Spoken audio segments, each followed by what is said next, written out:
Salut à tous, j'espère que vous allez bien. En tout cas, moi ça va. Avant de commencer cette nouvelle vidéo, je tiens d'abord à vous dire que je suis content et je suis ravi de voir que ce nouveau concept il vous plaît vraiment. J'ai vu il y a eu beaucoup de commentaires, beaucoup de likes et voilà, on est quand même déjà 25 ou je sais plus combien d'abonnés. Ça fait plaisir. Alors comme vous l'avez sûrement remarqué dans le titre, aujourd'hui je vais beaucoup plus vous parler de mes premiers instants à la fac. Donc pour commencer, il faut savoir que je suis arrivé en France une semaine avant le début des cours. Et sachez également que quand vous venez en France, vous êtes étudiant étranger, il faut que vous régliez toutes les formalités. Vous allez à la fac, vous payez vos frais de scolarité, vous payez la contribution à la vie estudiantine qu'on appelle la CEVEC, vous faites votre inscription définitive, donc votre inscription finale en fait. Ça se fait à la fac sur place. Après mon installation dans mon appartement, le lendemain, je me suis dit qu'il fallait que j'aille à la fac pour régler ces dernières formalités là et finaliser mon inscription mon inscription à la fac. Et donc voilà, c'est ce qui se passe. Je vais à la fac le lendemain et surprise, je me rends compte que la fac elle est quand même énorme. C'est-à-dire la fac elle est très grande. Au Bénin, j'ai fait une école privée et elle n'est pas vraiment grande quoi. Mais ici, je me suis rendu compte que la fac elle est énorme et vous pouvez très facilement vous perdre quand vous êtes nouveau ici. En tout cas, la fac que j'ai eu à faire l'année dernière, elle est quand même grande. Je savais consciemment que là où je devais finaliser mon inscription, c'était tel bureau, tel bâtiment. Voilà. Et j'ai cherché parce que voilà, j'étais un peu timide au départ. Ici, souvent, quand vous venez à peine de venir en France, apprenez à demander, apprenez à poser des questions. Ça, c'est une erreur que j'avais commise, c'est une erreur que je commettais au début. Je ne demandais rien. Je me suis dit, je vais me débrouiller de par mes propres moyens. C'est une erreur de débutant. Donc, je me suis dit, voilà, je vais chercher et tout. J'ai cherché, j'ai tourné en rond pendant plusieurs heures en voulant tout faire tout seul. Je me suis retrouvé à tourner en rond dans la fac. Du coup, à ce moment-là, je me dis, ok, c'est bon, on arrête. On ira poser des questions. Comme ça, on va faire plus simple. On va faire plus simple, aller poser des questions et puis on est tranquille. Et du coup, c'est comme ça que j'ai abordé, je ne sais même plus qui j'avais abordé, mais j'ai abordé quelqu'un dans la fac. Je lui ai dit, voilà, je suis étudiant étranger, je voudrais finaliser mon inscription. Est-ce que tu sais à peu près où est-ce que ça se fait? Et cette personne m'a amené sur place à l'endroit où il était sympa, ou elle, je sais plus trop, m'a amené sur place et ça s'est bien passé. J'ai finalisé mon inscription et tout. Et à l'instant où j'ai fini de finaliser mon inscription, je me suis dit, mais Pidio, la fac elle est quand même grande. Quand tu vas commencer tes cours, déjà les cours ici, ça ne se passe pas que dans une seule salle où vous dites, je vais à l'école, je ne vais que dans cette salle-là jusqu'à la fin de l'année. Ici, ça se passe dans des amphithéâtres. Il y a les amphithéâtres et il y a les salles de classe. Donc il y a des jours où vous allez suivre des cours magistraux dans des amphithéâtres. Et moi, je me rappelle bien, je suivais des cours différents dans 3 amphithéâtres différents et des cours, des travaux dirigés dans des salles de classe. Donc et les salles de classe n'étaient pas au même endroit. Donc il fallait vraiment que j'essaye de maîtriser la fac. Et du coup, j'ai réfléchi, je me suis dit, ok, Pidio t'es venu avec une semaine d'avance en France, une semaine avant les cours. Ce qu'on va faire, vu que t'as rien à faire, t'as pas encore d'amis, l'objectif c'est que tu ailles à la fac tous les jours et que tu essayes de te balader dedans pendant au moins 15 minutes, 15-20 minutes, question de t'imprégner un peu. Et là, tu demandes. Et à force de tourner, tu finiras par maîtriser chaque recoin de la fac. Et c'était ça en fait. Tous les jours, j'allais à la fac, 15-20 minutes, je marchais dans la fac. J'avais pas cours, j'y allais juste. Question de maîtriser la fac en fait. Chaque coin et recoin de la fac. Et dites-vous que ça a bien marché. Ça a bien marché. En une semaine, je maîtrisais la fac comme le fond de ma poche. Et oui. Et donc, c'est pendant cette semaine-là où j'allais à la fac pour maîtriser en fait chaque recoin que j'ai rencontré ma première pote. Donc, mon premier ami, c'était une femme. C'est une femme. On est toujours très amis aujourd'hui. Très, très amis. Et moi, j'appellerai pas son nom au cas où elle voudrait pas. Mais voilà. Elle est burkinabé d'origine. Donc, je vous explique comment ça s'est passé. Du coup, j'étais à la fac pendant la semaine, un jour où j'y allais pour effectivement me balader dedans. Et j'étais là, tranquille, avec mes écouteurs et tout. Je marchais, je faisais le guide et tout. Et d'un coup, je tombe sur une fille qui paraissait perdue. Elle se cherchait et tout. Tu sentais qu'elle galérait. Et c'était pratiquement... Je me voyais en fait il y a quelques jours. C'était moi à sa place en fait. Du coup, je me suis dit, bon, comme personne ne parle à personne ici. Et oui, je précise ça. Au début, personne ne parle à personne. T'as l'impression que personne ne parle à personne. Après, c'était normal. On était en période de Covid. Il y avait vraiment le Covid. Donc tout le monde se méfiait de tout le monde. Et c'était chaud. Donc dites-vous que la promotion, en tout cas ceux qui sont venus pendant le Covid, chapeau, c'est une parenthèse. Et donc je reviens au sujet. Elle se perdait cette fille-là et je me suis dit Pio, prends ton courage à deux mains, va lui parler et tu lui proposes ton aide parce que t'es devenu guide. J'étais devenu guide les gars, guide de la fac. Limite ils auraient pu me recruter pour être le guide scolaire de la fac. Bref, je m'approche de cette fille-là. Et je rappelle, elle est burkinabé, donc elle n'est pas béninoise, c'est voilà. Donc je m'approche de cette fille-là, je lui dis hey salut, ça va? Et elle se retourne parce qu'elle me faisait dos. J'ai même pas vu son visage, je sentais de derrière qu'elle se perdait. Et elle me dit salut, oui je vais bien chez toi. Et ce qui était bien, c'est elle était souriante. Elle était pas dégueulasse. Elle était souriante, elle m'a bien accueilli, voilà. Bien. Donc je lui ai dit ah je me rends compte que tu es en train de te perdre un peu. Si tu veux, je te propose de t'aider ou de chercher avec toi parce que moi je suis arrivé depuis un moment et j'ai eu le temps de me balader dans la fac. Donc je suis devenu en quelque sorte un guide touristique de la fac. Du coup, cette fille-là me dit ah oui et tout, effectivement, je suis venu ici et je ne me retrouve pas du tout, malgré que je suis la carte et tout, je ne me retrouve pas. Et je lui ai demandé ok, tu vas au niveau de quel bâtiment? Elle m'a dit bâtiment en psychologie ou un truc parce qu'elle est en psychologie. Un bâtiment, elle m'a dit tel bâtiment et tout. J'ai dit ah ouais, je sais où c'est, vas-y, viens, je t'y amène. Et c'est comme ça, je l'ai amenée au bâtiment et tout. Donc je suis resté avec elle. Pendant qu'on marchait et tout, on a fait connaissance. Je lui ai dit voilà, je m'appelle tel. Je suis étudiant étranger comme toi, je viens du Bénin et tout. Et toi, elle s'est présentée. Elle était super sympa. Et elle est toujours super sympa cette fille. J'aurai le temps de vous la présenter peut-être sur la chaîne. Et tout. Du coup, on est parti au niveau de son bâtiment, ça s'est bien passé, elle a fait son inscription et tout. Mais après, on ne s'est pas séparés d'un coup. On est resté ensemble pendant quelques minutes ou quelques heures à discuter, à mieux faire connaissance, à papoter et tout. Et on s'est échangé les coordonnées. Et depuis ce jour-là, on s'est écrit plusieurs fois et c'est comme ça on est devenus très amis. Et elle a eu le temps de m'aider dans certains trucs, j'ai eu le temps de l'aider dans certains trucs. Et le petit truc en griffe, c'est que figurez-vous que cette fille-là est devenue ma voisine. C'est-à-dire, au départ, elle habitait chez son grand frère sur Montpellier. Son grand frère vivait à Montpellier et l'hébergeait pendant un moment. Elle recherchait un logement et je l'avais même aidé, je me rappelle, dans la recherche du logement. Et le logement qu'elle a fini par trouver s'est retrouvé en face du mien. Donc, moi j'étais content, hein. J'avais une très bonne amie qui vivait juste en face de moi. Et donc on pouvait se voir quand on voulait, discuter quand on voulait, voilà, s'aider, s'entraider quand on voulait et tout. Donc ça c'est de cette façon que j'ai rencontré. J'ai eu mon premier contact, j'ai eu mon premier ami en France. Donc je profite pour dire aux gens, en tout cas ceux qui sont en France ou ceux qui viennent ici, qui sont timides, ça serait chaud, ça sera compliqué quand même de vous faire des amis ici parce que ici c'est généralement il faut y aller quoi, il faut y aller. Et donc ça c'est la première personne. Après je me suis fait deux autres amis. Ça, ces deux amis-là étaient dans ma classe. Dès que la rentrée a commencé, parce qu'après ça il s'est plus rien passé et tout. Et dès que la rentrée a commencé, le premier jour, figurez-vous, je suis parti. Moi dans ma tête, c'est comme dans les films. Après j'ai pas trop regardé de films français, mais pour moi c'était comme dans les films américains. Tu vas à la fac, tu joues un peu au beau gosse et du coup il y a des gens qui vont t'aborder et tout. Ah ouais, c'est pas ça. Je vous jure que personne ne me calculait et je veux vous expliquer ma première sensation quand je suis entré dans l'amphithéâtre parce que mon premier cours c'était un cours magistral, donc dans un grand amphithéâtre qui pouvait accueillir près de 400 ou 500 ou un truc comme ça, 600 étudiants je crois. Moi je me suis habillé, bien habillé, sapé et tout, le regard un peu, voilà, je vois au mec frais quoi et tout. Et donc je rentre dans l'amphithéâtre et suivez bien hein, parce que là ça va s'enchaîner. Comment j'ai rencontré deux amis à moi que voilà. Bon il y a une avec qui je suis plus vraiment en contact. On s'est perdu de vue. Mais il y a une avec qui j'ai gardé contact. Bon, on y va. En rentrant dans l'amphithéâtre, je regarde à gauche et à droite et je me suis dit oh le monde qu'il y avait. Je me suis dit ok, c'est pas grave frérot. T'es un mec, on va rester dur, on va faire le mec, ouais quoi.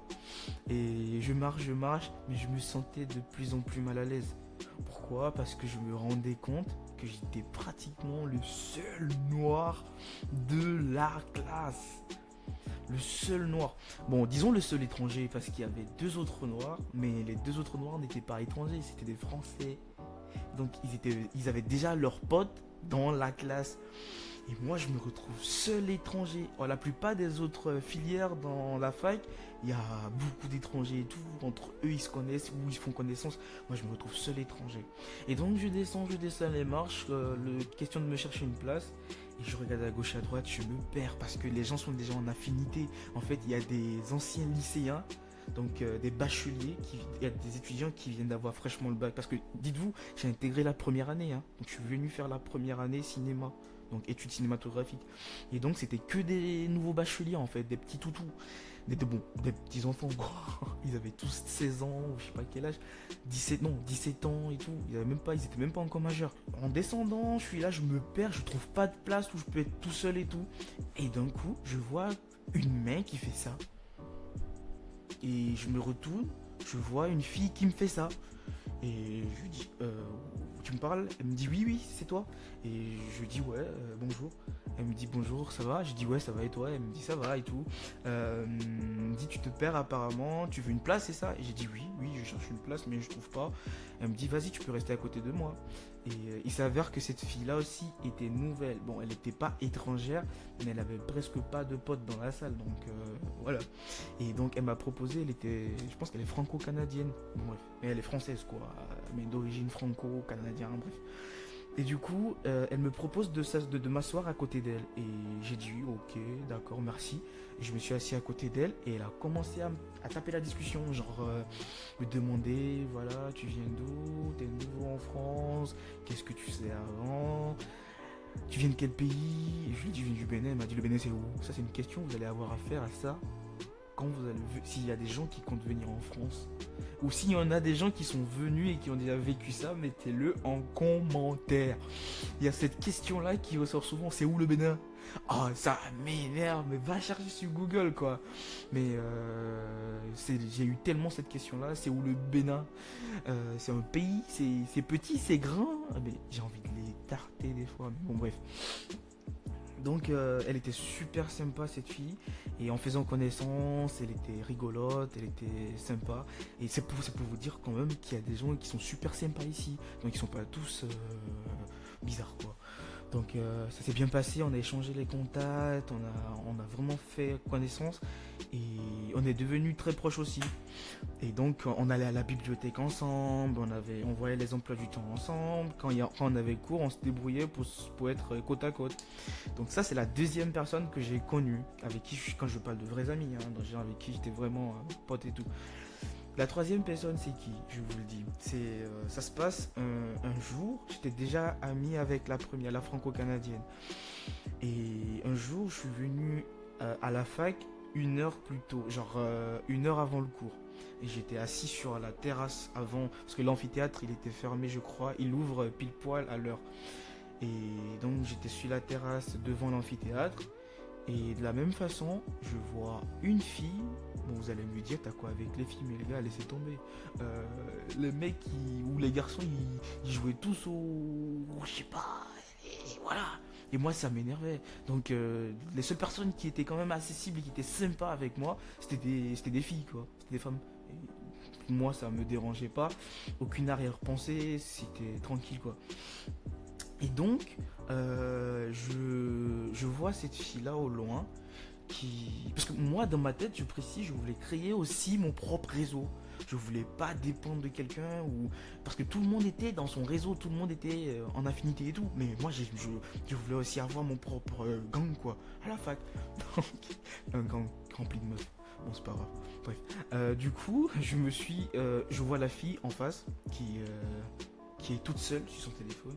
C'était l'une des noires de la classe. Elle est noire, mais elle est noire de France. Elle est originaire de Mayotte. C'est une île de France. Voilà, donc elle est française quoi. Et elle est mayoraise. On les appelle les mayorais. Je ne savais pas aussi. Voilà, donc elle est mayoraise, elle vient de Mayotte. Et je la vois au loin, je me dis ok, on va tenter l'approche aussi avec elle et on verra. Et c'est ce qui se passe, je vais la voir, je parle. Elle est... Au départ, elle était pas souriante. Je me suis dit, oh merde, je suis en train de... voilà, il y a un truc qui va pas. Et non, elle m'a posé des questions et tout, et je lui ai répondu de façon bien. Et elle me dit, voilà, ouais, c'était quand même sympa comme mec et tout. Ouais, et je me rappelle plus, j'ai fait une blague, je sais plus trop, et elle a rigolé à la blague et tout. Et voilà, c'est comme ça, on a échangé. Je lui ai proposé, je lui ai dit que moi j'ai une amie franco-canadienne et tout, avec qui je reste souvent en classe, et que si elle voulait, elle pouvait nous rejoindre, on pouvait rester à 3 en classe. Et elle a accepté parce qu'elle ne connaissait personne non plus. Et c'est comme ça, on a commencé à passer. On était 3, on formait un trio en fait. Donc il y avait la franco-canadienne, il y avait la fille qui venait des îles de Mayotte, et moi, on était tout le temps en classe, j'étais toujours entre les deux filles en classe. Et je jouais au mec, le chef du gang et tout, on était que 3. Et en classe, on était tout le temps ensemble, on notait les cours ensemble, on s'expliquait les cours. Et quand même, en parenthèse, hein, ça ne m'a pas empêché de rater mon année. Mon année, je l'ai ratée parce que c'était quand même chaud. J'étais venu dans un nouveau... je sais pas... La pédagogie, elle est pas pareille.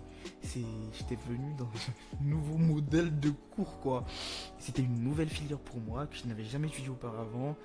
Le Covid n'a pas arrangé les choses. Je ne veux pas rejeter le tort que sur le Covid, mais le Covid n'a pas arrangé les choses parce qu'il y avait beaucoup de cours en distanciel. Et cette fac-là, spécialement, elle n'était pas organisée hein, pendant le Covid. Bon, voilà, toutes les facs d'ailleurs, mais voilà, elle n'était pas spécialement organisée. Et les cours distanciels, présentiels, c'était mélangé. Les profs, il y avait des profs qui venaient plus, des profs qui venaient comme ça, comme ça. C'était vraiment du désordre, quoi. Et voilà, j'ai raté mon année de justesse. Mais j'ai le raté quand même. Voilà, donc ça c'est mes trois premiers amis que je me suis fait à la fac. Ouais, c'était pas évident. Je me suis cru dans un film, donc ouais. Et du coup, celle que j'ai perdue en vue, c'est la franco-canadienne. Vu que j'ai quitté la fac, je suis plus à la fac publique. Donc là, je suis dans un centre de formation privé. Et oui, et donc on s'est perdu de vue, mais avec la Mayoraise, elle n'est plus sur Montpellier, elle est repartie sur son île et pour 1-2 ans et après elle reviendra encore. Donc elle, on a gardé contact parce qu'elle est très cinéma aussi et on s'écrit souvent. Quand j'écris des scénarios, elle écrit des scénarios. Elle est très bonne dessinatrice aussi. Donc j'écris des scénarios, elle écrit des scénarios, on se le partage. Donc jusqu'à présent, on est toujours en contact et très sympa aussi. Et donc pour faire un résumé, voilà, c'est comme ça je me suis fait mes 2-3 potes quoi. C'était pas facile, c'était pas du tout facile. Et je vais pas rentrer dans les détails de la fac, je vais plutôt laisser ça pour une vidéo plus tard où j'expliquerai comment j'ai loupé mon année, bon, vous expliquant les réalités que j'ai eu à vivre niveau fac avec des cours que je ne comprenais pas, j'ai eu du mal à comprendre avec l'accent. Ah, c'était chaud et voilà, il y a eu beaucoup de choses, distancielles, les examens distanciels, c'était chaud, c'était trop... C'était un grand bordel quoi, donc j'ai raté mon année, mais bon, je me suis rattrapé autrement. Donc dans la prochaine vidéo, je vais surtout vous parler de mes premières galères. Donc mes premières galères ici, que ce soit financières, parce que j'ai eu des galères financières. J'ai eu beaucoup de galères financières et des galères aussi niveau cuisine. Parce que je ne savais pas cuisiner. Quand j'étais au pays, je me rappelle, il y a ma mère qui m'appelait pour venir faire la cuisine. Et je lui disais non, je trouvais toujours le moyen d'aller voir un pote à l'heure de la cuisine. Donc ouais, je suis arrivé ici, elle s'est moquée de moi proprement. Et bien aujourd'hui, je suis un grand cuistot. Hein. Oh, tout le monde veut manger ma bouffe, tout le monde veut manger ce que je cuisine. C'est pas pour me vanter, mais bon voilà quoi. Donc on est au terme de cette vidéo. J'espère qu'elle vous aurait plu. Et j'espère qu'elle vous servira à quelque chose, en tout cas pour ceux qui veulent venir. Et n'hésitez pas, surtout ceux qui ont vécu des trucs pareils, ou ceux qui vivent la même chose, mettez-les moi en commentaire. Ou vous pensez quoi voilà, ou vous pensez quoi de tout ça en fait, de ce que j'ai vécu. N'hésitez pas à me donner vos avis dans les commentaires, ça pourrait me faire plaisir. Comme vous l'avez fait sur la première vidéo, c'était bien, j'ai vu un peu vos différentes opinions. Et ne vous en faites pas, il y aura des débats, aussi je crois sur cette chaîne YouTube. En tout cas, ce sera beaucoup divertissement, histoire, anecdotes et tout. Merci pour le visionnage, n'oubliez pas de vous abonner, de liker, de commenter.